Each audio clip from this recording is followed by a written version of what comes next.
Good afternoon and welcome to the latest in our series of webinars on the Solicitors Qualifying Exam, or SQE. As you'll know, the SQE is the new route to qualifying as a solicitor in England and Wales. In fact, we've only just seen the first candidates sitting the very first assessments. With these assessments being so new, whether you're new to a career in law or already working in the sector, we know you'll have lots of questions, not least probably how best to prepare for the assessments. Therefore, in a minute, I'm going to hand over to our expert panelists who'll be taking you through some of the things that you should consider when you're thinking about what route and what provider can best help you prepare for the assessments. It's just worth flagging at the outset, we're independent in this, so what we can't do is recommend individual providers or talk about their merits. But what we can do and do is provide you with lots of information which hopefully will help you in thinking about what questions you should ask when considering the best routes. We actually already have a lot of resources on this available on our website. And if you go to the link which will be available with this recording, you will be able to access those. If you look below this video, you'll see a link where you can put your questions to the panel, and we really want to hear your questions. Briefly, we'll be giving you some background, but get your questions in early. We'd love to get through as many of them as possible to help you. So, without any further ado, let me introduce our panelists. Richard Williams is our policy manager at the SRA. He's been closely involved in developing the SQE, and he'll be talking briefly about the background to the SQE training market and the SQE itself. Then we'll speak to Ben Burns, policy associate at the SQE, and he'll be giving you some useful hints and tips about the sort of things you should be thinking about and hopefully questions you may want to ask providers when you're thinking about how best to prepare for the assessments. So let me go over to Richard then, and he'll give you the initial background. Thanks, Simon. I'm going to start off with some slides, so hopefully that's okay. And hopefully everyone should be familiar with the SQE and what it's intended to do. But perhaps for those that are not, I just wanted to spend a minute just running over its purpose. So the SQE, as the slide says, is a single robust examination that all solicitors will need to take in order to qualify as a solicitor. As Simon's already mentioned, the SQE is live, it's up and running. We had our first SQ1 assessment in November.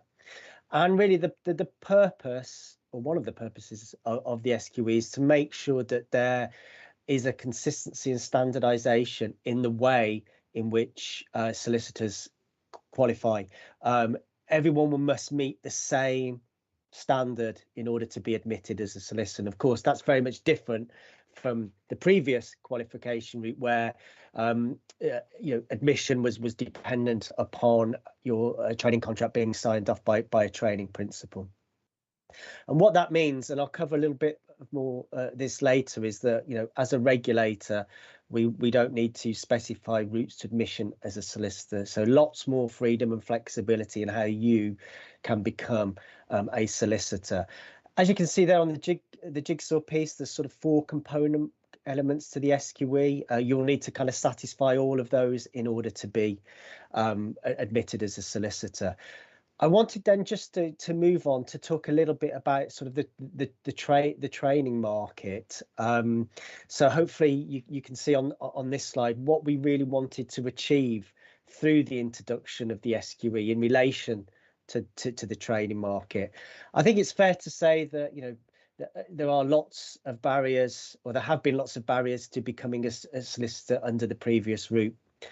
Prior to the introduction of the SQE, qualification training was very linear. Training was expensive, and we heavily prescribed what training needed to look like, which restricted providers from developing innovative and creative approaches to training.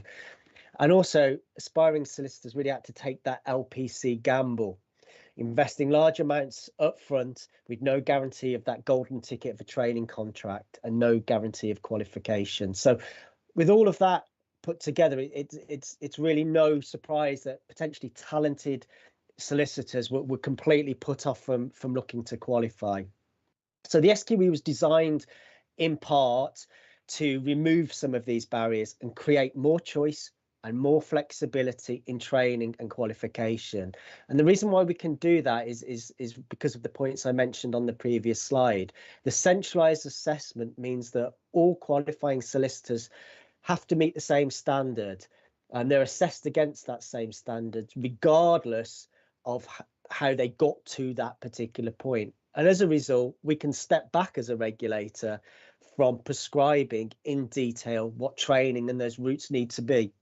So there is much more flexibility in training and work experience, more choice, more ways to train, more affordable options, and more opportunities to earn as you learn. And actually, providers can be more innovative in the training that they offer and how they deliver it. But I think it's important to point out, whilst that is incredibly beneficial, the SQE is not a silver bullet to all of the issues in terms of qualification as a solicitor, but it really can help make sure that a career as a solicitor is open to all through affordable and accessible training. And I'm now going to talk a little bit about, I suppose, what we're seeing in terms of the market's reaction to the introduction of the SQE. It's very much still early days in terms of what we're seeing. But what we can see is much greater choice and flexibility and more cost-effective options. We're seeing a diverse range of organisations offering SQE preparation training. Now, that might well be specific SQE1 training preparation. It might be specific SQE2 training preparation, or in fact, it might actually be a combination of both. And the types of organisations we are seeing are, universities who have always been in the law space, offering kind of traditional law degrees. We're having universities now offering new types of SQE provision. We have large and small training providers, commercial training providers. We're having lots of law firms actually thinking about how best they can train people to prepare for the SQE. Now, they may be doing it in isolation on their own, or actually working in a consortium of other law firms to develop specific SQE preparation material. And actually, we're also seeing an increased availability of self-study material. So I think that just gives you a flavour of the types of organisation and the diverse range of organisations offering SQE preparation. I think it's also fair to say, that from an academic side, an academic provision, law degrees are now, law masters are including preparation for the SQE, or may well have it as a bolt-on to their existing provision. Education training and commercial training providers are offering SQE1 and SQE2 prep, which can actually vary in how long it takes to complete that. You have some very short targeted and focused courses, which might only take a couple of weeks and perhaps are designed to help people top up on existing knowledge, to more comprehensive and longer term training provision. So I think what we're seeing is much more diversity. The market's responding very positively to increasing its offering of SQE preparation training. But actually, I suppose there's also training developing around the periphery in terms of provision around how best you can take the SQE assessment, not necessarily in terms of the legal knowledge or skills, but actually how you can prepare and take, for example, a single best assessment answer. So there's kind of a subsidiary sort of training market developing to support candidates as well. And I think what this results in is not only greater choice, but also much greater flexibility in how you can prepare for SQE. So there is full-time training, there's part-time training. You can consider classroom learning, much more remote learning now, given, I suppose, kind of the pandemic and what that has taught us. And there's also kind of blended learning, which combines it all. So there's lots of different ways in which you can access training that best suits your learning style or preference. And I know Ben will touch on that a little bit later. And I think it would be remiss of us not to mention apprenticeships as well, because they offer you a zero cost opportunity to earn and learn while you develop the knowledge and skills required to be a solicitor, and they can be sort of A-level apprenticeships right through to graduate apprenticeships. And what those apprenticeships do is give you an opportunity to hone and develop and access all of the skills. And if you pass the SQE at the end of it, you're admitted as a solicitor. Just a quick point in terms of costs. Again, a range of costs here. What you can see is probably one end of the market. Self-study material is probably one of the cheaper options in terms of accessing SQE prep material, and then you have a kind of, I suppose, an increasing range of provision at different price points depending on the nature and substance and the content and quality of what providers offering is. But I think the key point here is that we are seeing already training that is more affordable and more cost effective for aspiring solicitors. You can get training for SQE 1 and 2, and including the cost of the assessment for around £10,000, which is considerably cheaper than some of the costs of the training and qualification associated with the previous qualification route. So hopefully that's given you a very quick sort of sense and flavour of what we're seeing, and it gives you an idea of sort of the organisations and types of training that are available. I'm going to hand over to Ben now, who's going to talk through some of the sort of key questions and considerations you might want to think through when thinking about choosing a training provider. Yep, thanks, Richard. So as Richard was saying, one of the positive outcomes of the SQE is that a much wider range of training options are available. And in light of that fact, we appreciate that we have a role in supporting candidates to navigate the training market. So what we've done is produce some guidance to help candidates understand what choices they have and help them make an informed choice that best suits their needs and circumstances. So just moving on to the next slide, I'm going to talk you through the kind of key sections of that guidance and the key actions for you to take away from each section. The first thing that the guidance does, which Richard's already touched on, is set out the key differences between different types of provider. So, for example, if you're looking at a university provider, you're probably going to be looking at an LLB or an LLM, which has SQE training built into it or has an optional bolt-on SQE module tagged on at the end of the course. And although we can't recommend specific types of provider, you might be more interested in a university provider if you want your training to fulfill an academic interest in the law as well as a practical interest in becoming a solicitor. And some other things to think about if you're looking at university providers are that they're regulated by the Office for Students in England and by the Higher Education Funding Council in Wales, which means they need to meet a range of requirements, and also the possibility of student finance if that's something that you need or something that you're interested in. Again, as Richard touched on, another type of provider is commercial training organizations, and these vary massively in terms of things like how large the provider is, the duration of their training and the cost of their training. And given the range of training on offer from commercial training organizations, which we expect to increase over time, you should be able to find an option that suits you. So just to give an example, you might decide that a short course is best for you if you feel confident that you already have some of the knowledge and skills that you need for the SQE, or you might feel that you need a longer course if you need to devote a significant amount of time to developing those knowledge and skills. Another thing to bear in mind if you're thinking about a commercial training organization is that although their courses probably aren't eligible for student finance unless they're also a higher education provider, which only applies to a couple of the commercial training organizations, there are still a variety of funding options out there for you, which I'm going to talk about in a bit more detail in a couple of minutes. And just quickly, because Richard already touched on this, You've also got legal services providers in the training market, self-study producers, and individuals as well who might be private tutors, legal academics, qualified lawyers, and I'm sure some other examples as well. So the second thing that our guidance does is, and this I would say is possibly the most important thing to take away, is to really, really strongly encourage you to make sure that the training that you choose covers all of the skills and knowledge that will be assessed in whichever part of the SQE you are preparing for.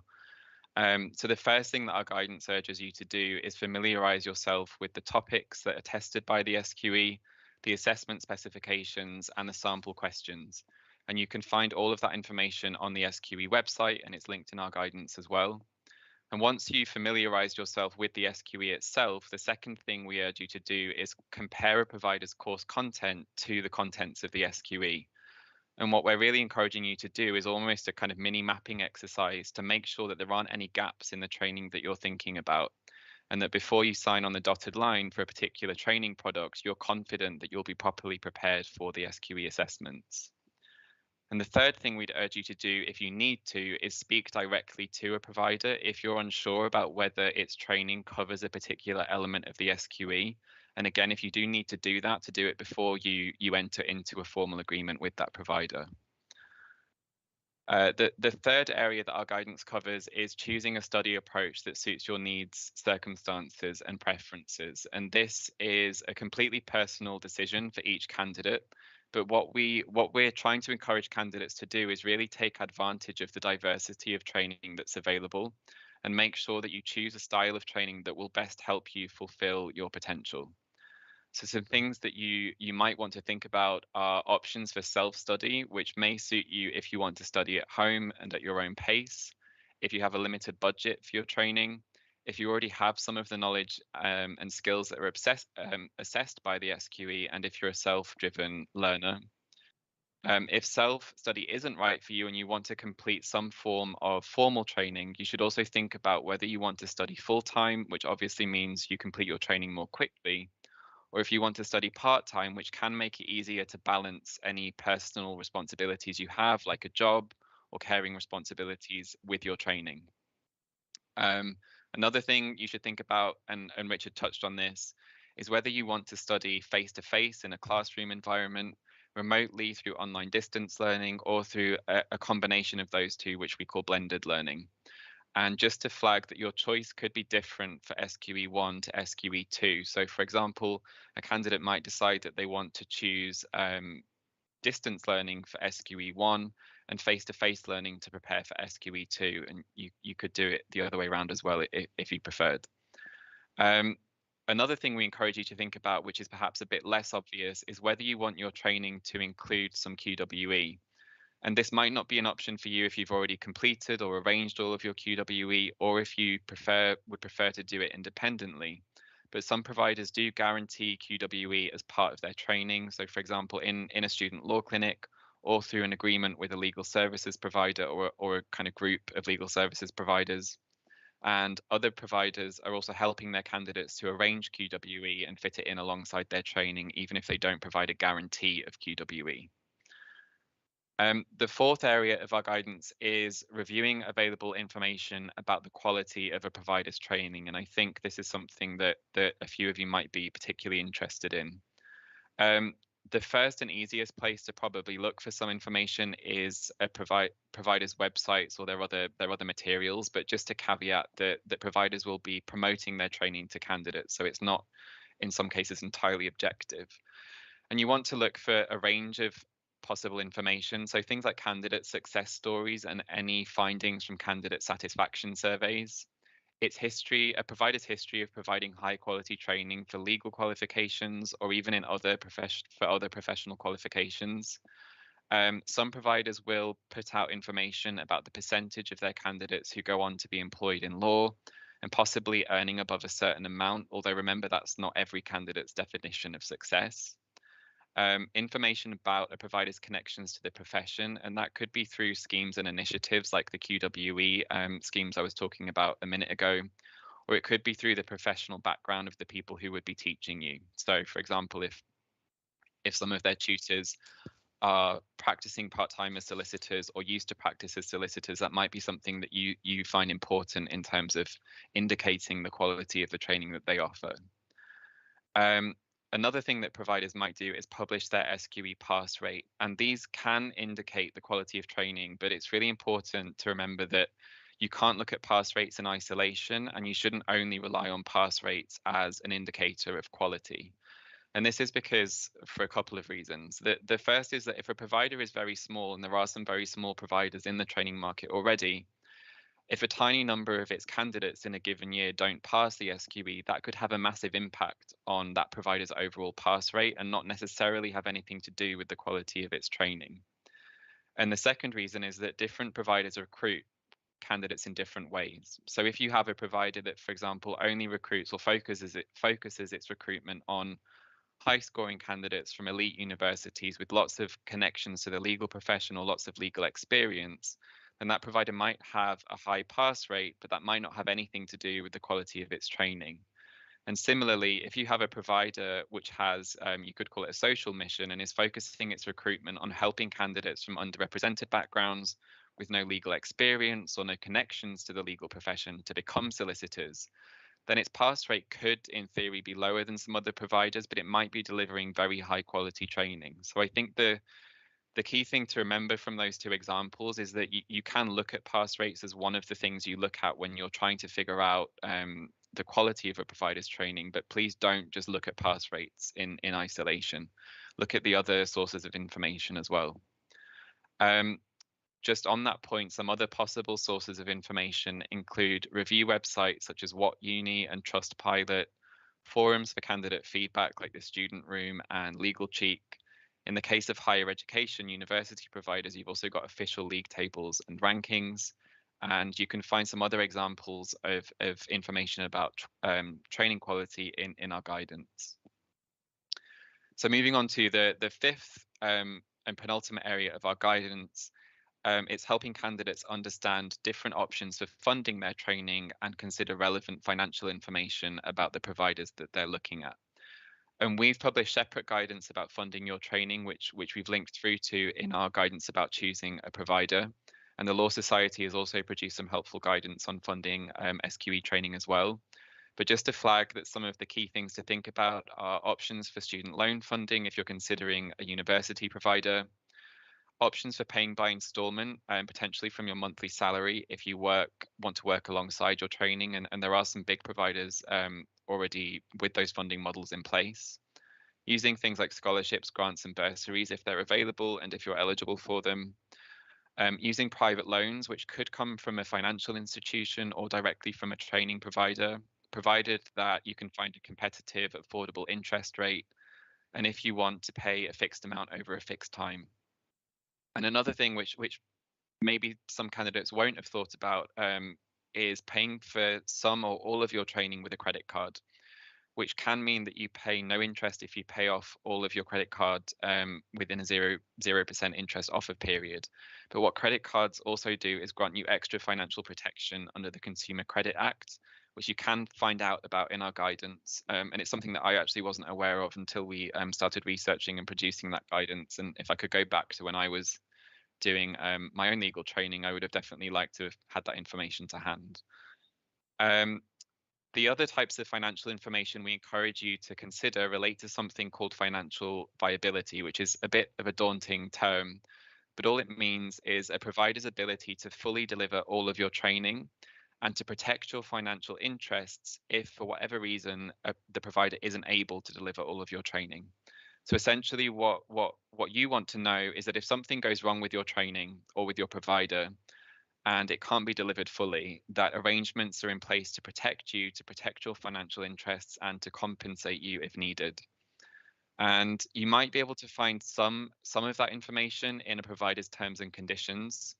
So for example, some providers might include clauses about compensation arrangements in their terms and conditions. If you're considering a higher education provider, you will definitely be able to find something called a student protection plan, because the Office for Students, which regulates universities, requires them to publish student protection plans. And what those plans do is set out any risks to a provider's ability to deliver its training and also the measures that they have in place to protect candidates if for whatever reason those risks come true and they can't deliver their training.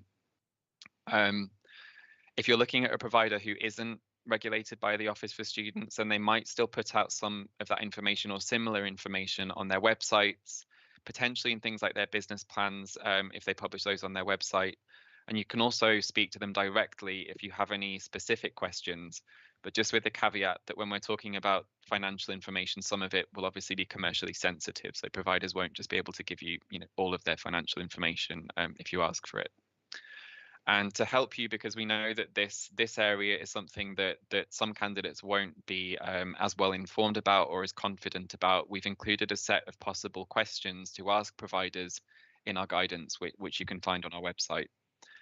And lastly, the sixth area of our guidance is about making sure that your chosen provider can meet your individual support needs and make effective, reasonable adjustments so that you're able to fulfill your potential if you need those adjustments. And again, the first place to look for information on this topic is probably a provider's website or its other materials. You might be able to find access and participation plans, which higher education providers are required to publish, but other providers will also publish. Policies on reasonable adjustments and equality, diversity, and inclusion. Supporting information that often goes alongside those policies, which can be things like frequently asked questions, case studies, and candidate testimonials. Maps, photos, and videos of their premises, which often go alongside their access and participation plans. A list of facilities that are available to support candidates with particular conditions or impairments. So, for example, hearing loops for candidates with hearing aids, and also a guide to any support services that are on offer from specific teams or dedicated teams. And one thing that you can do when you're considering that information is possibly make a list of any unanswered questions that you have about a provider's ability to meet your needs, so that you can ask a provider directly about those questions. And you might also be able to visit a provider to find out more information, particularly if your concerns are about physical access. And you could do that independently or at an open day if a provider you're looking at has an open day. And finally, there are some disabled people's networks in the solicitor's profession which might be able to offer some forms of guidance and support. So, for example, the Association of Disabled Lawyers is just one example. And then I know that I've talked about quite a lot of information there. So I think in terms of what you can do as a candidate, I think there are probably three key takeaways from that guidance. I think the biggest one is making sure that the course content covers all elements of the SQE1 and or SQE2, depending on which bit you're preparing for. I think that's really, really fundamental. The second is to think carefully about choosing a provider and a study approach which meets your needs, circumstances, and preferences. And just to reiterate that could be different for SQE1 to SQE2. And really that we're encouraging you here to take advantage of the diversity of training that's available. And finally, which is a bit of an obvious point, is just to do your research before you sign on that dotted line with a particular provider. It doesn't matter how much it costs. Just make sure that you're doing your research about the provider and about the training that it's offering. And I think I'm just going to hand over quickly back to Richard in a second. Actually, I just need to quickly flag on the next slide some information and some useful links for you. So we have a list of training providers on our website, which you can see on this first bullet point there. We also publish a lot of information for candidates on our Career in Law channel on Facebook and Instagram. You can find out more about apprenticeships, which some of you might not be as familiar with as an option for training to become a solicitor, on our website through that link at the third bullet point there. And we also have a YouTube channel, which is Solicitors Regulation Authority.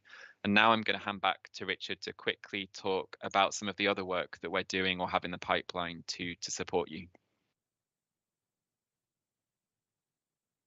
Thanks, Ben. Some really helpful information and useful tips there. And you covered a lot of the information that we have on our website.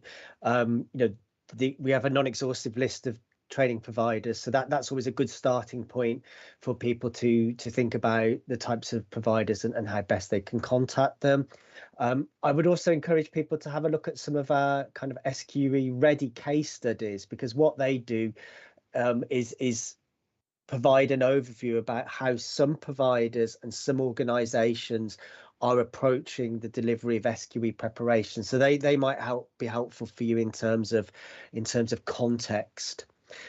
Ben covered a little bit of this in his section around the publication of pass rates. Now, we know from a lot of the user engagement that we've done with aspiring solicitors that this is kind of a crucial and critical piece of information to help people make a choice. And Ben sort of outlines some of the challenges around over-reliance on pass rates. I think it's important for us to say that despite some of those challenges, we are really committed to making that type of information and other information about candidate performance available, because we think it's absolutely essential to helping people make an informed choice about a training provider that best meets their circumstances or needs.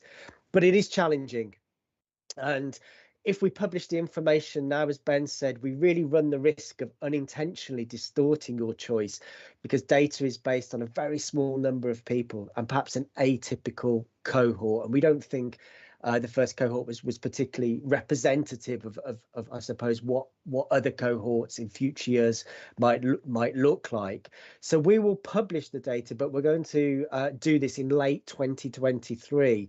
Because that gives us enough time to work through some of the challenges that Ben mentioned, make the data meaningful, but also to make sure that it is representative as possible. And I suppose just a plea actually from us that if you are taking the SQE assessments, whether it's another SQE 1 or SQE 2 later this year, if you can really try and when registering with CAPPLAN, provide as much information and as accurate information about yourself as possible, that is going to be really beneficial in helping other people choose.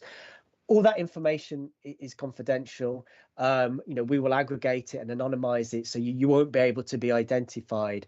But it will help us understand how different groups are performing, but also help future candidates make the best choices on where they train.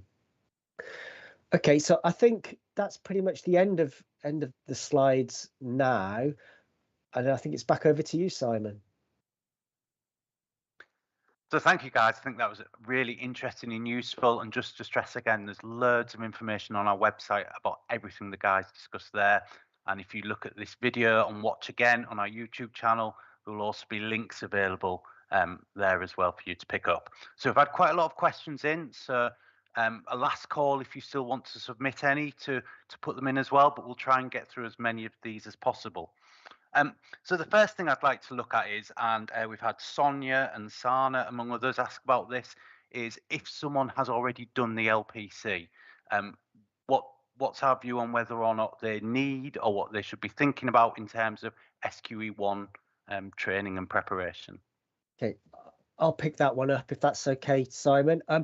I think it's important to recognise what the SQE assesses and the level to which it makes that assessment. The SQE is about assessing the skills and knowledge required of a solicitor at day one. Now, the LPC is slightly different to that. So I think it's really important that if you've done the LPC, or in fact, if you have any kind of prior legal skills or knowledge, you need to look at what the SQE is assessing, and you can do that by looking at our assessment specifications. They're available on our website. So, have a look at those, think about your knowledge and skills, and if there are any gaps, you might want to think about how you plug those gaps really, and whether or not you do need any SQE 1 or SQE 2 prep training. A tangible example is that there are more skills assessed in SQE 2 than there are in the LPC. So that's quite an obvious jump, which people might want to think about. Do I have those skills? And if I don't, where best can I get that knowledge and skills? And you touch on it there, but Shireen, for example, has asked paralegals. Obviously, may have been working in the legal industry for quite a considerable period of time. Again, should they be thinking about training prep courses? Again, I think it's the same sort of principles apply. You know, if you're a paralegal and you've been doing it a long time, you know, you probably have accumulated legal knowledge and skills. So, but it is still worth checking that, you know, what you think you've accumulated and what you think you know and the skills that you have meets what's going to be assessed in the SQE. Otherwise, I think you do run the risk of perhaps, you know, maybe turning up to the SQE assessment and being assessed on perhaps legal knowledge in different practice areas that you might not have been necessarily exposed to through your kind of paralegal experience. You mentioned legal knowledge there, so another question we've just had. So some LPC graduates who don't need to sit SQE 1 will be thinking about SQE 2, but obviously there is a fundamental element of SQE 1 knowledge still needed at that point.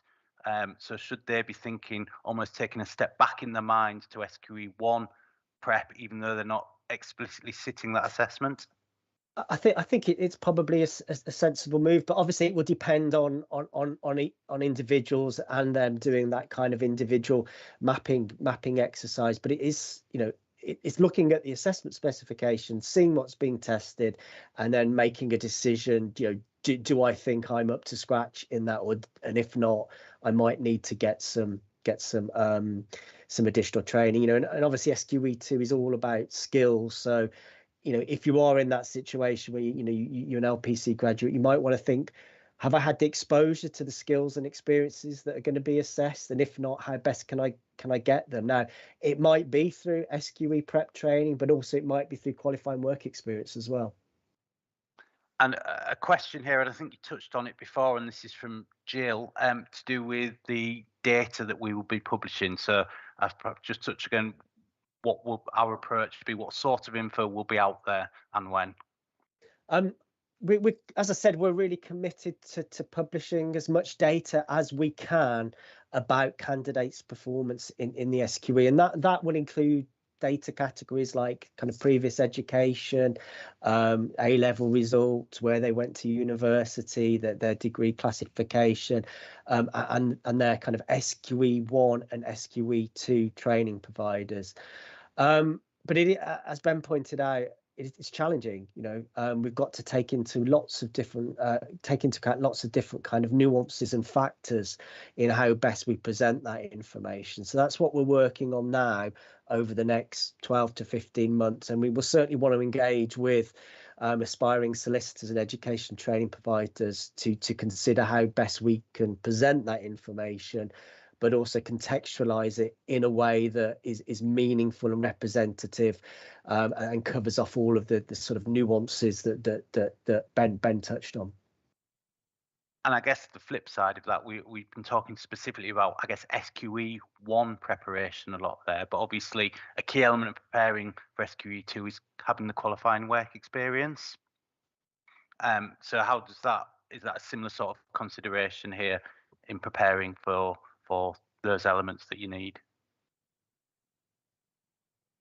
Yeah, absolutely. You know, the purpose of qualifying work experience is to give people exposure to the competencies, skills, and knowledge that's required of a solicitor. So, you know, that is one way in which you can attain that. You know, we don't prescribe in terms of qualification when you do your qualifying work experience. You could do it after you've qualified, but what we're seeing is that actually a lot of people are obviously, you know, doing SQE1 and preparing for SQE1, then they're doing their period of qualifying work experience and then taking the SQE after that 2-year period, you know, and that qualifying work experience gives them that hands-on knowledge, exposure to the skills required, you know, and that qualifying work experience might be topped up by a little bit of SQE2 prep, and it might not.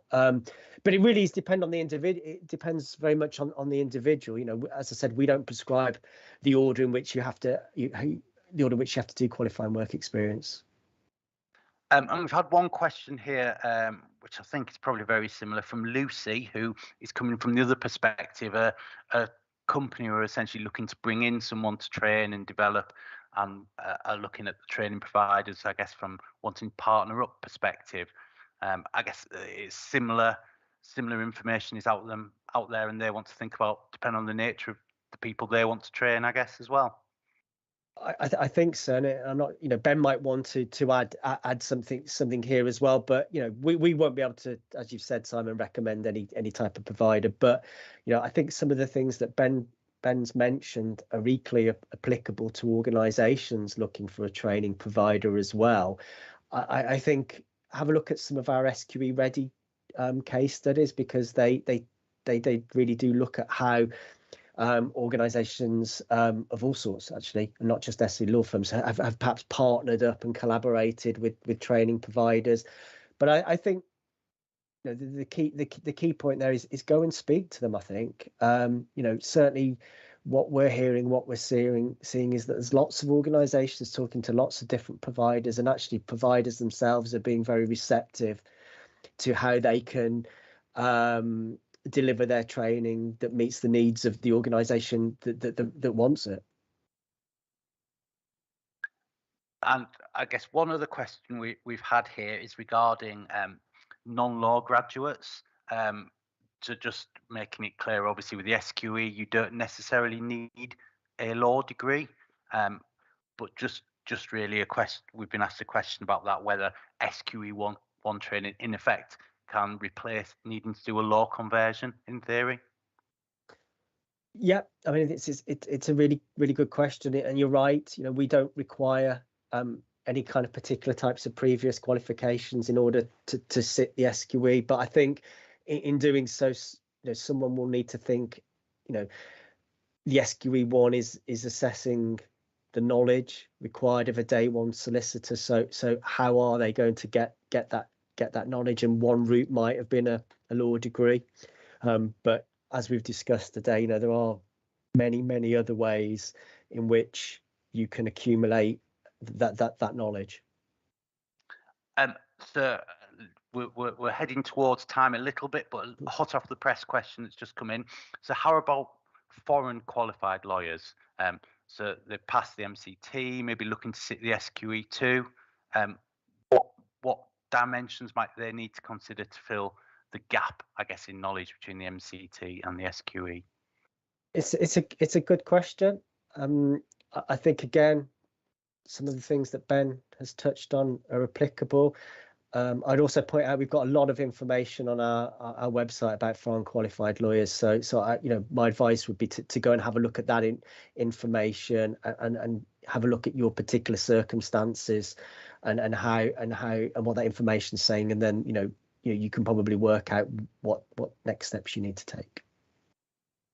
Fantastic. So I think we're probably heading to the end of this session. If you haven't had a chance to put a question, by all means, take a look at our website. You'll see the link below the video on the playback on this. The slides from this session, which I think are a really useful tool as well, will be available on there. Also, we're giving a feedback form, so we're keen to hear how you found this session, how you found the advice we're giving. So please, by all means, let us know your thoughts. It really helps us plan future sessions. And perhaps just finish with a shout out. We have lots of other webinars available on the SQE. So we have qualifying work experience one coming up shortly. We have webinars which we've done on the practicals of taking the assessment itself as well, and reasonable adjustments. So go and have a look. It's a real treasure trove of information which hopefully everyone will find really useful. So I think I'd like to thank Ben and Richard. I'm sure everyone found that useful. Lots of good questions coming through. And then we look forward to next time you can join us to learn more about the SQE. Thanks, Simon. Thank you.